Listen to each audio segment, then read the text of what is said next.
यहाँ पे मैंने एक बेसिक रिएक्ट का ऐप बना रखा है, अभी जस्ट इंस्टॉल किया इसको। अगर आप देखोगे तो कुछ नहीं है, बेसिक रिएक्ट का क्रिएट रिएक्ट ऐप का एक इंस्टॉलेशन है। तो इसमें हमें कुछ पैकेजेस इंस्टॉल करने हैं। तो सबसे पहले मैं क्या करूँगा कि हमें जो जो पैकेजेस नीड है मैं वो इंस्टॉल कर लेता हूँ। तो सबसे पहले हमें socket.io क्लाइंट का नीड पड़ेगा, तो उसे हम इंस्टॉल कर लेते हैं।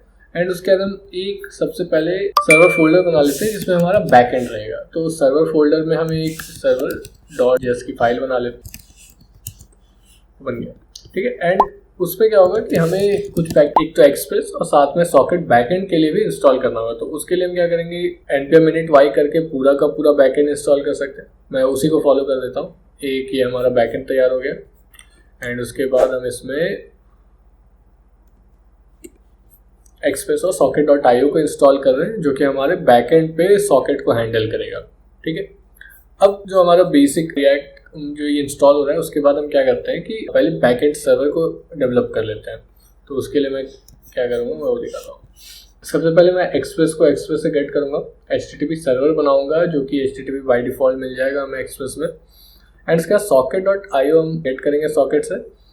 उसके बाद सबसे पहला काम करेंगे कि हम ऐप को इनिशियलाइज करेंगे अपने एक्सप्रेस से, तो हमारा ऐप बन जाएगा। एंड उसके बाद हम सर्वर बना रहे हैं HTTP का सर्वर, एंड उस HTTP की सर्वर को लेके वापस से सॉकेट का एक सर्वर बना रहे हैं जो कि ये socket.io में मिल जाएगा हमें। तो ये बेसिक सेटअप, ये जो सब में सेम ही प्रीटी मच सेम रहता है। एक और लाइन अगर मैं ऐड कर दूँ जो कि ये वाली लाइन है, और इसमें मैं 5001 रखना पसंद करूँगा, तो सर्वर लेसन हो जाएगा हमारा 5001 पे। अगर मैं इसे चला के दिखाऊँ, मैं नोड मॉन के थ्रू अभी चला के दिखा देता हूँ। ये देखो सर्वर रनिंग ऑन पोर्ट 5001। अभी सॉकेट का इसमें कुछ नहीं है, पर सर्वर हमारा रेडी है, सर्वर चल रहा है। अब इसमें अगर बैकएंड में सॉकेट की जो बातें करें तो उसमें क्या क्या आएगी वो हम चेक करते हैं। तो सबसे पहले आईओ जो है हमारा, जो सर्वर सॉकेट का जो सर्वर हमारा बना है, उसमें हम क्या करेंगे, कनेक्शन पास करेंगे। फ्रंट एंड से क्या होगा, जब भी फर्स्ट टाइम कोई हमारे यूआरएल जो होगा सॉकेट का यूआरएल उसको कनेक्ट करेगा तो हमें मिल जाएगा कि हाँ सॉकेट कनेक्ट हो गया। उस टाइम पे हम न्यू यूजर इज कनेक्टेड का लॉग लगा लेंगे। अगर आप अभी भी यहाँ देखोगे तो अभी आ रहा है न्यू यूजर्स कनेक्टेड। उसके बाद कोई भी अगर सेंड मैसेज का एक यूआरएल सपोज फ्रंट एंड से कोई एमिट करेगा ना हमें, तो वो एक मैसेज के साथ एमिट करेगा। और जनरली वो जो मैसेज में जो वर्ड, ये जो जस्ट सेंड मैसेज वर्ड है ना, ये एक यूआरएल की तरह काम करता है। कि socket.on जब भी सॉकेट को कुछ मिल रहा हो और सेंड मैसेज के जैसा मिल रहा हो, यहाँ पे आप नाम अपने हिसाब से रख सकते हो। तो सेंड मैसेज में अगर आर्ग्यूमेंट मैसेज है तो वो मैसेज वापस से मैं एमिट कर रहा हूँ पूरे क्लाइंट के लिए, जितने कनेक्टेड क्लाइंट्स होंगे उस पर ये वापस से मैसेज पुश करेगा। एंड एक बार अगर डिस्कनेक्ट मैसेज आया है तो हम डायरेक्टली यूज़र को डिस्कनेक्टेड मान लेंगे। सर्वर चल रहा है, अब हम फ्रंट एंड पे चलते हैं। तो जो फ्रंट एंड पे पहला सबसे इम्पॉर्टेंट काम होगा वो होगा हमारे लिए अपने सॉकेट से कनेक्ट करना। तो उसके लिए हम क्या करेंगे कि सबसे पहला जो लाइन हम लिखेंगे ना, और आईओ क्योंकि मैंने इंस्टॉल कर लिया था तो मोस्ट पहले ये मिल जाएगा। अब 5000 पे तो हमारा नहीं है, 5001 पे है। तो अब ये क्या है कि अब मैं अगर जाके देखूंगा तो हर बार ये यूज़र कनेक्टेड आएगा। जितना बार मैं अभी देखो रिफ्रेश करूँगा ना, किसी भी स्क्रीन को रिफ्रेश करूँगा तो एक बार यूज़र डिस्कनेक्ट हुआ क्योंकि हमने इसको बंद किया था, रिफ्रेश के टाइम बंद होता है, तो ये बंद का डिस्कनेक्ट गया। बाकी उसके बाद वापस से जब रेंडर हुआ तो यूज़र कनेक्टेड का मैसेज आ गया। अब नेक्स्ट चलते हैं हम अपन इसके बेसिक कोड पे। तो सबसे पहले तो इनको हटा दूँ, इनकी कोई नीड है नहीं। एंड उसके बाद एक डिव हमें लिखेगा, और इस सबसे पहले मैं कुछ स्टेट्स बना दूँ जो स्टेट्स हमें यूज़ करने हैं। तो स्टेट्स में एक तो हमें मैसेजेस लगेगा, एंड उसके बाद सेट मैसेजेस उसको अपडेट करने के लिए, और स्टार्टिंग में ये एम्प्टी एरे रहेगा क्योंकि इसमें एरे ऑफ मैसेजेस हमारे स्टोर होंगे। उसके बाद दूसरा स्टेट जो हमें लगेगा वो हमें आप ऐसा रख सकते हो कि मैसेज नाम दे देता हूँ अभी के लिए मैं, इजी रहेगा मेरे लिए अभी फिर, ठीक है। अब ये सेट मैसेज में हम जो लिखेंगे उसे स्टोर करने के लिए है, ठीक है। अब जो दूसरा काम है कि मैसेज को प्रिंट करना, तो मैं प्रीटी मच सेम ही रखता हूँ। तो सिंपली क्या करता है कि मैसेजेस डॉट मैप इंडेक्स, और इसमें ये एक डिव में रेंडर कर देगा मेरे लिए इसको मैं क्लास नेम दे देता हूँ, अभी क्लास नेम बाद में देता हूँ, ठीक है। अभी की दे देता हूँ सबसे पहले इंडेक्स, ताकि हमें पता रहे कि क्या रिमूव हुआ है। रिएक्ट को बेसिकली पता हो, मेरे को तो पता हो कि क्या ही होना है। एंड हम डायरेक्टली इस मैसेज को प्रिंट भी कर देंगे, ठीक है। एक तो ये हो गया कि जो मैसेज आएंगे वो प्रिंट हो गए यहाँ पे। एक और मैं फॉर्म बना लेता हूँ, और फॉर्म में क्या होगा कि एक इनपुट होगा, तो एक इनपुट, और इनपुट में एक तो वैल्यू जाएगी, वैल्यू में हमारा मैसेज जाएगा, और सेट नहीं ऑन चेंज, सॉरी सेट नहीं ऑन चेंज पे हम ई को गेट करके, ई बेसिकली हमारा इवेंट है, और इवेंट को गेट करके सेट मैसेज को E dot target dot value, okay. तो ये मैसेज गेट हो गया। एक और हमें लगेगा बटन। बटन तो सिंपली क्या कर सकते हैं, हम इससे सेंड लिखते हैं, एंड इसका बस टाइप अगर आप सबमिट कर दो ना, तो फॉर्म हमेशा सबमिट हो जाएगा।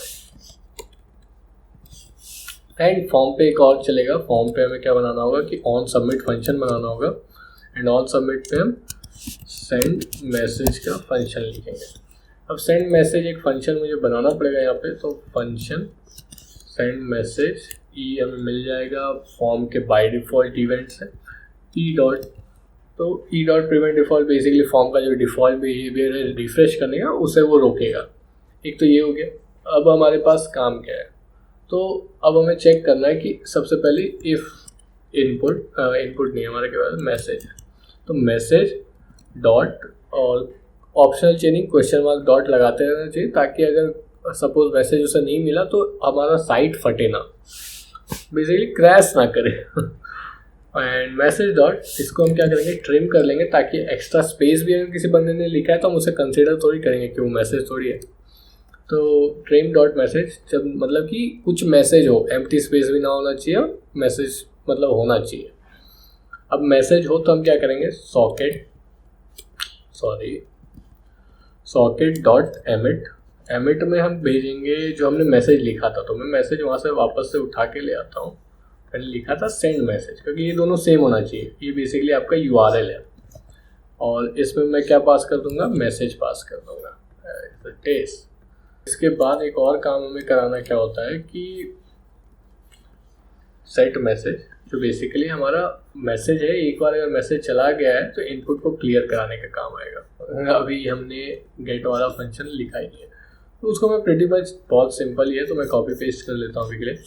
अब इसमें क्या होगा कि यूज इफेक्ट में हम क्या करेंगे, सॉकेट डॉट ऑन, जब भी हम सॉकेट से कुछ ले रहे होते हैं तो ऑन में ही हमें मिलेगा, भेज रहे हो तो एमिट में, ठीक है। तो ऑन में जब भी अगर कुछ मैसेज मिला हो हमें, अब बैकएंड को भी एक बार देख लेते हैं कि हम भेजे किस में थे। तो अभी सॉकेट डॉट सेंड मैसेज में अगर गौर करोगे तो हमने एमिट मैसेज में क्या था, हमने क्या किया, सॉकेट ये बैकएंड का है सर्वर वाले पार्ट में, इसमें हमने क्या किया कि फ्रंट एंड से जो मैसेज आया सेंड मैसेज में, हमें सेंड मैसेज यूआरएल पे एक मैसेज मिला, उसको वापस से एक मैसेज यूआरएल पे एमिट करके भेज दिया। अब वो सेम वापस से उस मैसेज वाले यूआरएल पे हमें, मैं इसको आपके लिए खाली चेंज कर रहा हूँ, इसको गेट मैसेज लिख, ठीक है, एंड सर्वर डॉट जेएस पे वापस से गेट मैसेज कर देता हूँ।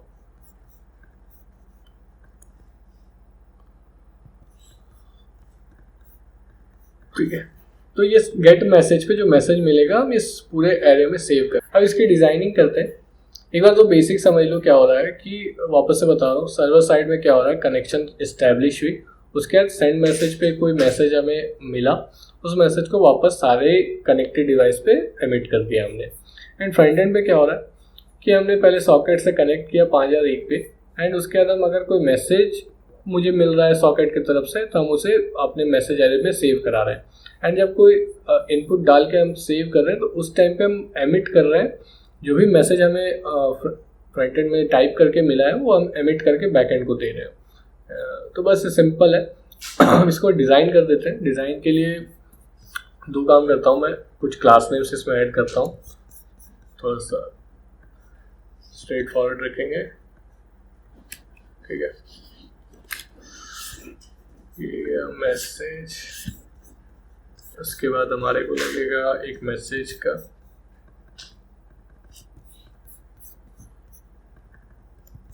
फॉर्म का,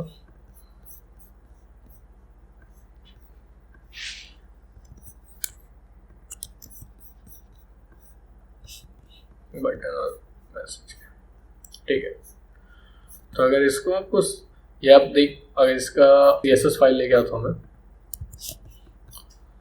तो CSS में अगर देखोगे तो सबसे पहले क्या है कि एक चैट कंटेनर बनाया, उसमें मैसेजेस का एक एरे के लिए रख लिया, एक फॉर्म बनाया मैसेज फॉर्म, एंड उसमें इनपुट मैसेज इनपुट और बटन का टाइप दे दिया। CSS देखोगे तो चैट कंटेनर सिंपल बना है, एंड उसमें क्या है कि मैक्सिस 500 पिक्स का दिया है और मार्जिन 50 पिक्सल दिया है ऊपर से नीचे से, एंड उसके बाद इसको राइट लेफ्ट से ऑटो रखा ताकि ये सेंटर में आ जाए, एंड उसके बाद हमने बॉर्डर दिया है एंड सिंपल CSS है। मैसेज वाला जो पार्ट है उसमें हाइट 300 पिक्सल, जो ये वाला पार्ट है नीचे वाइट वाला पार्ट, इसके लिए मैंने थोड़ा सा बॉर्डर एंड बैकग्राउंड दे दिया है। मैसेजेस जो पर्टिकुलर वो सिंपल, एक सिंपल मैसेज आ रहा है उसके लिए मार्जिन बॉटम, ताकि हर मैसेज के नीचे कुछ मार्जिन रहे। फिर पैडिंग दिया है कुछ एंड बैकग्राउंड कलर उसे दे दिया है, आप इसे चेंज कर सकते हो और या फिर आप सेम इसे यूज़ कर सकते हो, ठीक है। अब अगर इसे देखें तो जो हमने डेमो में देखा था वो तो रेडी है, एंड एक और इसका फाइनल डेमो ले लेता है। मैं यहाँ से कुछ भेज रहा हूँ रियल टाइम इस दूसरे एप्लीकेशन में। अभी आप इसे ऐसा समझो कि ये कहीं और एप्लीकेशन होता है, रियल टाइम में क्लाइंट 2 होता है ये, और ये क्लाइंट 1 है। तो अगर इसने कुछ यहाँ पे लिखा होता तो ये डायरेक्ट इसे तुरंत रियल टाइम मिल जाता, ठीक है। अभी इसमें टू और फ्रॉम वाला कोई कॉन्सेप्ट नहीं है कि मेरा मैसेज कौन सा है, इसका कौन सा है। अभी तो डायरेक्टली सारा ही एमिट हो रहा है, इसलिए, और कोई डेटाबेस यूज़ नहीं किया हमने, नहीं तो वीडियो भी बहुत लंबा हो जाता। एक तो वो है, तो अगर DB रहता और उसमें मैसेजेस को सेव करते कि कौन सा मैसेज किसने भेजा है, तो फिर हम फिगर आउट कर पाते टू फ्रॉम वाला कॉन्सेप्ट बेस में। ऐसे और भी तरीके हैं, रियल टाइम में सिंपल जो भी मैसेज भेजा उसके जगह ऑब्जेक्ट रख लेता तो भी काम करता, no doubt. So that's all for this video, and hope you got some information. If you find this information helpful, so do share the video and please subscribe the channel if you haven't done already. So thank you very much.